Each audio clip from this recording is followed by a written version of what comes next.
Welcome back.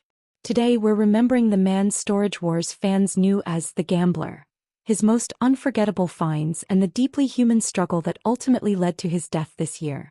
Darrell Sheets grew up in Los Angeles County, following his junk dealer father through estate sales and auctions as a kid, quietly learning to spot value where everyone else saw clutter. That instinct became a career in the early 1980s, and decades later, it made him one of the most recognizable faces on Storage Wars, known for fearlessly bidding thousands on units after only a few seconds of looking inside. His biggest win came in October 2011, when he paid $3,600 for a Van Nuys storage locker that turned out to contain 12 original paintings by respected Mexican artist Frank Gutierrez, later appraised at nearly $300,000 combined. It remains one of the largest single profits in the show's history. Not every discovery was so fortunate. Long before the show existed in 1988, Sheets purchased an abandoned locker in San Diego that turned out to contain the body of a murder victim, wrapped and hidden by her own husband.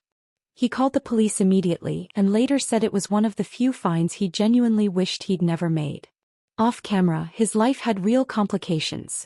Public strain in his relationship with his son Brandon after Brandon left the show, and years of debate over accusations that producers occasionally staged or salted valuable items into lockers for drama. Sheets always maintained that the auctions themselves were genuine. In 2019 he suffered a heart attack and was diagnosed with congestive heart failure. He recovered but scaled back significantly, eventually retiring from full-time auction work in 2023. His last public appearance came in February of this year, signing autographs for hours at the Tucson Gem and Mineral Show. On April 22, 2026, he was found dead at his Arizona home. The Mojave County Medical Examiner's Office later confirmed his death was a suicide.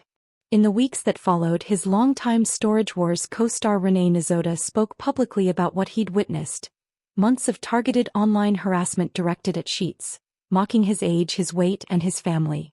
Nizota said Sheets often laughed it off in public, but privately the messages had clearly been wearing on him. Lake Havasu City Police later confirmed they were investigating cyberbullying allegations connected to his death, a case that authorities say remains active. Darrell Sheets spent his career finding value in things other people had already given up on.